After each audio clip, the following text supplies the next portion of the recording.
శిరసొంచి కూరుసున్నా గురి చూసి సేరుతున్నా శిరసొంచి కూరుసున్నా గురి చూసి సేరుతున్నా చిలకమ్మ కొనసూపు సవురు బొండు మళ్ళీ సెండు జోరు చేరే ఆ సూపుల తళుకు ముసురుతున్న రామయ్య రూపు మెరిసే నల్ల మబ్బైనాది వలపు జల్లు వరదైనాది సిగ్గు పూబంతి ఇసిరే సీతామాలచ్చి మొగ్గ సింగారం ఇరిసే సుదతి మీనాచి సొగసు సంపెంగా గుత్తులు మెత్తగా తాకంగా రాముని సిత్తంలో కాముడు సింతలు రేపంగా.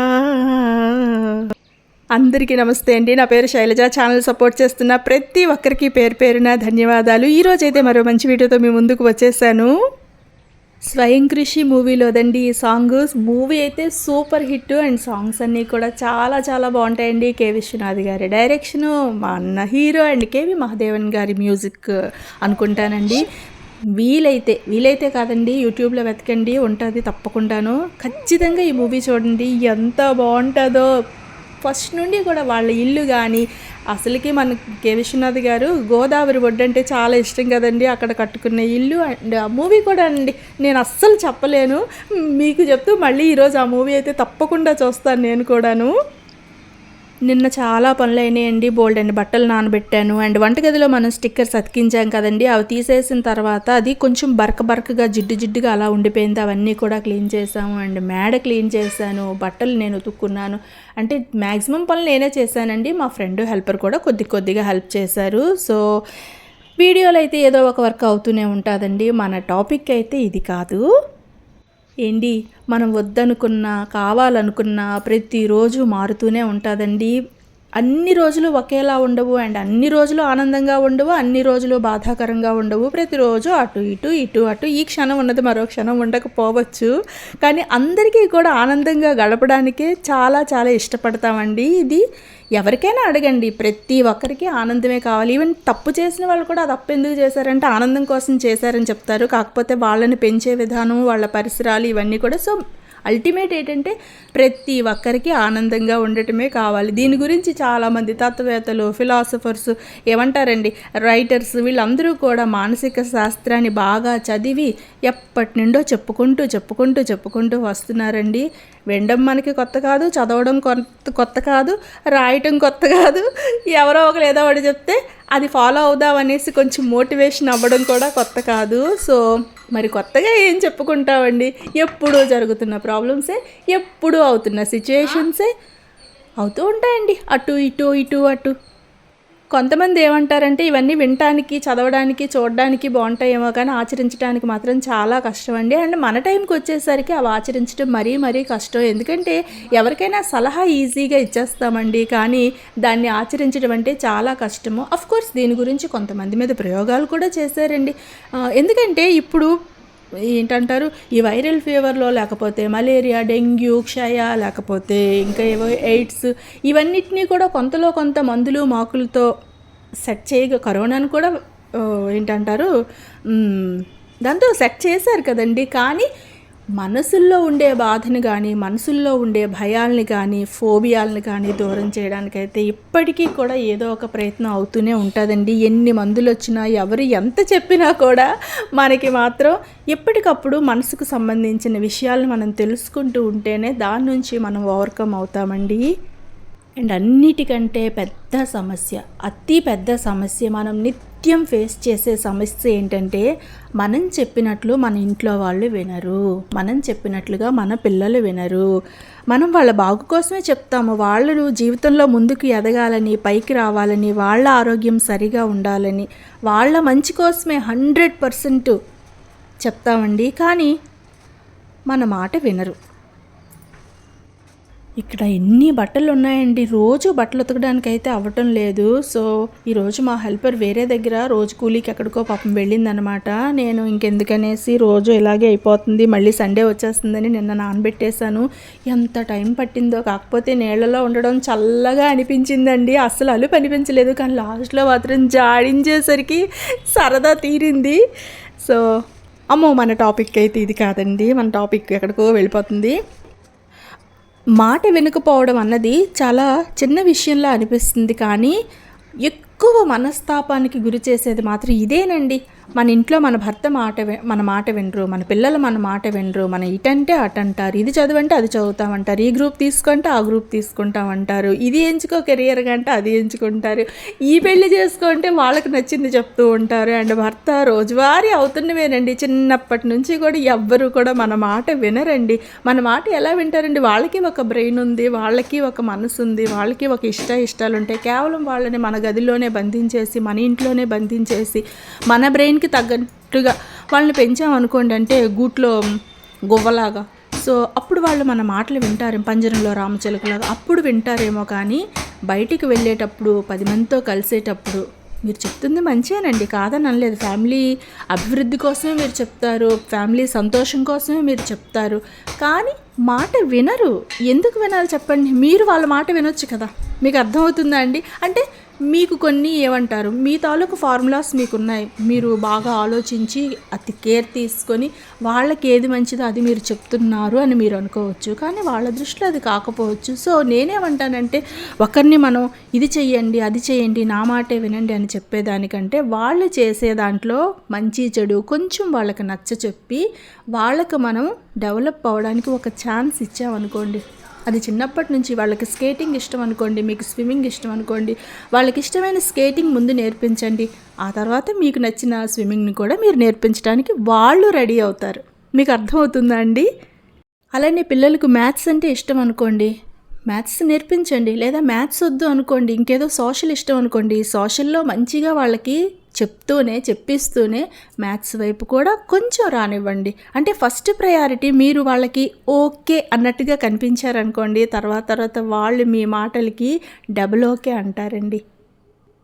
అండ్ ఇంకా మెయిన్ మన భర్త దగ్గరికి వచ్చేసామనుకోండి, సో వాళ్ళైతే అస్సలు వినరండి. ఎందుకంటే వాళ్ళ ఫార్ములాస్ వాళ్ళకు ఉంటాయి. సో ఆయన్ని మీరు అర్థం చేసుకుంటూ, ఆయన మీకు అన్నీ మీకు 100%గా చేయకపోయినా కొంతలో కొంత చేసిన దానికి సంతోషిస్తూ, ఆ ఒక్క విషయాన్ని మీరు అతనితో మెచ్చుకుంటూ జాగ్రత్తగా అలా లీడ్ చేశారనుకోండి. ఎందుకంటే ఇలా అంటున్నాను, ఆయన పెరిగిన వాతావరణం వేరండి. వాళ్ళ ఇంట్లో వాళ్ళు ఆయన్ని ఎలా పెంచారో, మీరు సడన్గా ఆయన లైఫ్లోకి వచ్చి ఒక 25 ఏళ్ళకో ఎప్పుడో వచ్చి మొత్తం మారుద్దాము అని అంటే చాలా కష్టమండి. ఎందుకంటే మనల్ని మన పేరెంట్స్ అలా పెంచలేదు. అలా పెంచి ఉంటే మనం ఈ పాటికే ఉద్యోగాలు చేస్తున్నాం, లేకపోతే ఎక్కడో ఏమంటారు బయట జాబులకి వెళ్తున్నాం, కేవలం ఇంట్లోనే ఉండిపోం కదండి. సో ఏదో సిచ్యుయేషన్లో, లేకపోతే మనం హౌస్ వైఫ్గా ఉండడాన్ని మాత్రమే ఎంచుకున్నామేమో. ఎవరికైనా చెప్తున్నానండి, ఇది నా ఒక్కరిదాని విషయమే కాదు, చాలామంది ఇలానే ఉన్నారు కదండి. బాగా చదువుకొని కూడా ఇంట్లో ఉండిపోయి, సంపాదన లేదు అంటే ఏదో కారణాల వల్ల ఉద్యోగంలో జాయిన్ అయినా కూడా తర్వాత ఫ్యామిలీని చూసుకోవడమో, ఇంట్లో పెద్దవాళ్ళు ఉన్నారని ఏదో ఒక కారణంతో ఉండిపోయి, ఆ తర్వాత నెమ్మదిగా ఇంట్లో వాళ్ళే ఈ జాబ్ చేస్తున్న అమ్మాయిని మర్చిపోయి కేవలం ఇంట్లో పనులు చేస్తున్న అమ్మాయిగానే చూస్తూ ఆవిడ తాలూకా బ్యాక్గ్రౌండ్ అంతా మర్చిపోయి చిన్న చూపు చూసిన వాళ్ళు ఉన్నారు. వాళ్ళతో వీళ్ళతో కంపేర్ చేసి బాగా నలగొట్టేస్తున్న వాళ్ళు ఉన్నారు. అండ్ బయటికి వెళ్తే ఇష్టపడిన వాళ్ళు ఉన్నారు. మీకు అర్థమవుతుందా అండి? అండ్ మన మీద జెలసీతో వాళ్ళు కనిపించరండి, ఫ్యామిలీలోనే ఉంటారు, ఇరుగు పొరుగు వాళ్ళలోనే ఉంటారండి. మామూలు మనుషులకి జెలసీ ఉన్న మనుషులు పెద్ద తేడా ఏమీ ఉండదు, ఉప్పు కప్పు రంబు ఒకే పోలిక ఉండన్నట్లుగాను వాళ్ళు సేమ్ ఒకలాగే ఉంటారు. కాకపోతే వాళ్ళని కొంచెం గుర్తించవచ్చండి. ఎందుకంటే మన లైఫ్లో నెమ్మదిగా వాళ్ళ ఇంపాక్ట్ ఎక్కువైపోతూ ఉంటుంది. ఇంట్లో వాళ్ళు చెప్పే దానికంటే కూడా వీధిలో వాళ్ళు చెప్తే చాలామందికి బాగా ఎక్కుతుంది. కాబట్టి బయట వాళ్ళు మన మీద ఈర్ష్యతోనో జెలసీతోనో, వాళ్ళకంటే మనం అందంగా ఉన్నామనో, మనం ఫైనాన్షియల్గా బాగున్నామనో, మన భర్త మంచివాడనో, లేకపోతే మన పిల్లలు బాగా చదువుతున్నారనో, మంచి దాంట్లో సీట్ వచ్చిందనో, లేకపోతే ఏదైనా అవ్వనివ్వండి, మీరు ఒక మంచి చీర కట్టుకున్నా కూడా వాళ్ళ తరహా అంతేనండి, వాళ్ళ తత్వం అదే అవ్వచ్చు. వాళ్ళు మీరు ఎంత బాగా రెడీ అయినా మిమ్మల్ని మెచ్చుకోరు, ఎంత మంచి వంటకం చేసినా మిమ్మల్ని మెచ్చుకోరు. అండ్ బయట వాళ్ళే కాదండి, ఇంట్లో వాళ్ళు కూడా ఇలాంటి వాళ్ళు ఉంటారు. సో ఇవన్నీ మీరు ఎలా బయటకు వస్తారు, ఎలా రావాలి, చిన్న చూపు చూస్తారు, అసలు మీ ఇది నచ్చదు, ఇలాంటి వాళ్ళు కూడా ఉంటారు కదండి. మీరు దీని నుంచి ఎలా రావాలి?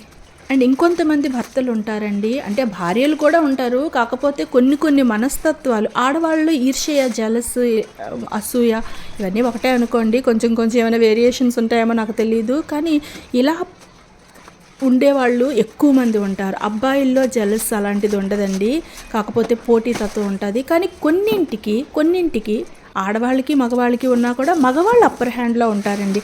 అలా ఉండేది ఏంటంటే డామినేషను, ఆయన చెప్పిందే కరెక్టు, ఆయన చెప్పినట్లే ఇంట్లో అవ్వాలి, ఆయన చేసిందే శాసనం అన్నట్టుగా ఉంటారండి. సో అలా ఉండేటప్పుడు కూడా మనం సమస్యల్ని ఎదుర్కొంటూనే ఉంటామండి.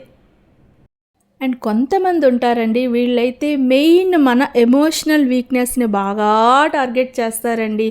మన పిల్లల తాలూకా ఫ్యూచర్ మీద భయం ఉండొచ్చు, మన పేరెంట్స్ ఏమైనా అనుకుంటారేమో ఇంట్లో గొడవ పడితే అని భయం ఉండొచ్చు, లేదా వాళ్ళు చూడరేమో అని భయం ఉండొచ్చు, సొసైటీలో వాళ్ళు ఏమనుకుంటారో అని భయం ఉండొచ్చు. అంటే మన భర్త నుండి మనం ఏదైనా నెగిటివ్ ఎక్కువగా ఎదుర్కొంటూ ఉన్నాం అనుకోండి, బయటికి వెళ్ళిపోవటానికి కొంత మన భయాలు ఉంటాయి కదండి. అండ్ ఇంకొంతమంది ఉంటారండి, అత్తవారింట్లోనే ఉంటారు, కానీ ఇక్కడ విషయాలు ఏమైనా తెలిస్తే పేరెంట్స్ ఏమనుకుంటారో, అమ్మ వాళ్ళు బాధపడతారేమో, వాళ్ళు బెంగపడతారేమో, అదొక వీక్నెస్ ఉండొచ్చు. లేదా ఆయన ఏమైనా అన్నా కూడా మీరు ఎదురు చెప్పడానికి పిల్లల ఫ్యూచర్ పాడైపోతుందేమో, ఇది కూడా ఉండొచ్చు. లేదా మీరు ఫైనాన్షియల్గా వీక్గా ఉంటూ ఉండొచ్చు, అంటే ఇంట్లో ఉండే వాళ్ళకి ఫైనాన్షియల్గా ఆధారం ఏముంటుందండి. సో ఇలాంటివి బాగా వాళ్ళు తెలుసుకొని మిమ్మల్ని బాగా టార్గెట్ చేస్తారండి. ఇది ఎలా ఉంటుందంటే మీరు కరెక్ట్గా డెసిషన్ తీసుకొని, ఇలాంటి లైఫ్ నాకొద్దు, ఇలాంటి భర్త నాకొద్దు, ఇదే నా జీవితం అనుకొని మీరు ఫైనాన్షియల్గానో లేకపోతే ఇంకోలాగా ముందుకు వెళ్ళాలని చూసారనుకోండి, అది మంచి విషయమే. అలా కాకుండా ఈ రిలేషన్ వద్దు, వేరే రిలేషన్లోకి వెళదాము అన్న ఆశ కనుక ఎవరు ఉండొచ్చు కదండి, మనుషులమే కదా, పెద్ద మనమేమి ఏమంటారు పైనుండి కిందకి దిగి రాలేదండి. ఒక దగ్గర దొరకండి ఇంకో దగ్గర వెతుక్కోవడానికి చూసేవాళ్ళు చాలామంది ఉంటారు. సెకండ్ మ్యారేజెస్ అవి వాళ్ళు ఎంకరేజ్ చేస్తున్నారంటే దానికి కారణం ఇదే కదండి. సో నేనేమంటానంటే ఏదైనా సరే మనం గిలగిలా కొట్టుకొని మన మీద మనకు ఆశ తగ్గిపోయి వేరే దగ్గరికి వెళ్ళాలి, ఇతని నుండి బయటపడాలి అన్న తత్వం వచ్చినప్పుడు మీరు ఒక్కటి గుర్తుపెట్టుకోండి, మనిషి మారుతాడేమో కానీ పరిస్థితులు మారవండి. మేబీ వేరే మనిషి దగ్గర మళ్ళీ మీకు ఇలాంటి సిచ్యుయేషన్సే వచ్చాయి అనుకోండి, తెలియదు కదండి, పెళ్లి చేసుకుని వెళ్ళే వరకు కూడా మనకు తెలియదు కదా. ఇక్కడ ఊపిరాడట్లేదని చెప్పి అక్కడికి వెళ్ళామనుకోండి, అక్కడ కూడా ఎలాంటి సిచ్యుయేషన్ అవుతుందో. అండ్ కొంతమంది భర్తలు ఉంటారండి, వాళ్ళు ఏంటంటే అప్పుడప్పుడు బిస్కెట్స్ వేస్తూ ఉంటారండి. మన తాలూకా వీక్నెస్లు అవి వాళ్ళకి బాగా తెలుస్తాయి. అవి ఏంటంటే మనము మీకు ఎలా చెప్పాలి, సపోజ్ చూడండి, ఒక గ్యాలం వేసామనుకోండి చేప కోసం, ఒక ఎర వేసి, సో ఆ ఎర మీద ఆశతో ఆ చేప వచ్చి దాన్ని తింటే వెంటనే బయటికి లాగి దానికి బయటపడేస్తే అది చచ్చిపోతుందండి. ఒక క్షణంలో చచ్చిపోతుందో, ఒక నిమిషంలో చచ్చిపోతుందో, మొత్తానికి చచ్చిపోతుంది. ఆ తర్వాత దాన్ని కూర వండేస్తారు. కానీ కొంతమంది మనుషులది ఎలా ఉంటుందండి, మనకి గాలం వేస్తారండి, వేసిన తర్వాత ఆ ఎర కోసం మనం అంటే ఉంటుంది కదండి, మన వీక్నెస్లు మనకు ఉంటాయి కదా, సో దాన్ని పట్టేస్తాము. దానికోసం ఆశపడితే ఆయన బయటకు లాగిన తర్వాత కొంచెం ఎక్కువ పెనుగులాట అయిన తర్వాత ఊపిరిపోతుందేమో అనే టైంలో మళ్ళీ నీటిలో ఉంచుతారండి. మీకు అర్థమవుతుందా అండి? సో ఇవి ఎలా ఉంటాయంటే డెసిషన్ తీసుకోనులేము, అలా అని బయటికి రానులేము, లోపల చావునులేము, మధ్యలో ఉండిపోతుంది. సో ఇలాంటి వాటికి మాత్రం మీరు ఖచ్చితంగా ఫుల్ స్టాప్ పెట్టాలండి. ఎందుకంటే వీళ్ళు ఎలా ఉంటారంటే వాళ్ళు చేసిందే కరెక్టు, వాళ్ళు చేస్తుందే రైటు, మిగిలిన వాళ్ళంతా తప్పు, ఆయనే ద బెస్ట్, ఆయనే నెంబర్ 1, ఇలా బ్రెయిన్లో ఒకలాంటి మిస్ క్యాలిక్యులేషన్ అంటారో లేకపోతే రాంగ్ క్యాలిక్యులేషన్ అంటారో నాకు తెలియదండి. సో అలాంటి వాటిల్లో ఉంటారు. వాళ్ళనైతే మాత్రం మీరు అస్సలు పట్టించుకోకూడదు, మాట్లాడకూడదు. అండ్ ఖచ్చితంగా మీరు డిసైడ్ అవ్వాలండి. అలా అనేసి తగులాడేసి బయటకు వచ్చేసి ఏదో చేసేస్తాము, సడన్గా ఒక్కసారి లైఫ్ అంతా కూడా మార్చేసుకుందామంటే మీకు బ్యాక్గ్రౌండ్లో చాలా చెక్ చేసుకోవాలండి. మీకు ఏముంది వెనకాల, మీ పేరెంట్స్ సపోర్ట్ ఎంత ఉంది, అన్నదమ్ముల సపోర్ట్ ఎంత ఉంది, మీ ఎడ్యుకేషన్ బ్యాక్గ్రౌండ్ ఎంత ఉంది, లేదా మీరు ఏమైనా టైలరింగో లేకపోతే ఎక్కడికైనా ఆఫీస్లో ఎక్కడైనా జాయిన్ అయ్యి మీ కాళ్ళ మీద మీరు నిలబడగలరా, ఒకవేళ ఎలాంటి సిచ్యుయేషన్స్ అయినా వచ్చాయనుకోండి మీ పిల్లల్ని వదిలి మీరు ఉండగలరా, లేదా పిల్లల్ని తీసుకుని వెళ్ళిపోయి మీరు ఏమైనా కోర్టులోనో లేకపోతే ఇంకోటి, ఇవన్నీ అనుకున్నంత ఈజీ కాదండి. మీరు లైఫ్లో మూవ్ అవ్వాలి అనుకుంటే తప్పకుండా మీరు యుద్ధం మీ ఇంట్లో నుండే స్టార్ట్ చేయాలండి. దీనికోసం వాళ్ళ మీద మీరు తిరగబడాల్సిన పని లేదు, వాళ్ళ మీద మీరు కేసులు వేయాల్సిన పని లేదు. వాళ్ళకి వీళ్ళకి చెప్పేసి మీ మనసు పాడు చేసుకొని వాళ్ళ గాసిప్స్ అండి. మీరు చెప్పేది మీకు బాధ, కానీ వాళ్ళకి గాసిప్స్ వాళ్ళ వింటారు, రేపు మిమ్మల్ని దెప్పి పొడుస్తారు, లేకపోతే మిమ్మల్ని వీక్గా చూస్తారు. కాబట్టి మీరైతే మ్యాక్సిమమ్ ఇవన్నింటినీ కూడా ఉంచుకోండి, లేదా ఒక డైరీలో రాసుకోండి. అది ఎవరికీ కనిపించండి, మీకంటూ ఒక ప్రైవేట్ ప్లేస్ ఉంటే ఓకే. లేదు అనుకోండి, రాసేసి చింపేయండి. అర్థమవుతుందా? లేదా దేవుడి దగ్గర పెట్టేసి ఎవరు లేనప్పుడు చక్కగా అది మీరు విన్నవించుకున్నట్లుగా పెట్టేసి ఆ తర్వాత చింపి అవతల పడేయండి. అంతేగాని వాళ్ళు వీళ్ళతో షేర్ చేసుకోవడము, రకరకాల ఫ్రెండ్షిప్లో లేకపోతే ఫోన్లో ఎక్కువగా వీటి గురించి డిస్కస్ చేయడం, ఇదంతా టైం వేస్ట్ అండి. మిమ్మల్ని మీరు ఎలా మార్చుకోగలరు, మీకుండే కెపాసిటీ ఏంటి, మీకుండే ఎడ్యుకేషన్ లేదనుకోండి, మీలో ఏదో ఒక వర్క్ ఉంటుంది, అది మీరు ఇంటి దగ్గర నుండే మీరు వంట బాగా చేసేవాళ్ళు అనుకోండి, మీరు ఎక్కడైనా దగ్గరలో ఫంక్షన్లు అయినా లేకపోతే ఒక 10 మంది పిల్లలకి మీరు ఒక 2 పూటల భోజనం మీరు వండుకుని కొద్దిగా పెట్టగలిగినా మీకు ఇన్కమ్ వస్తుందండి. దీనికి కూడా ఇంట్లో వాళ్ళు ఒప్పుకోరు అనుకోండి.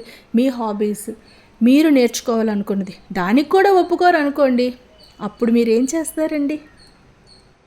నోరు విప్పి అడగాలి.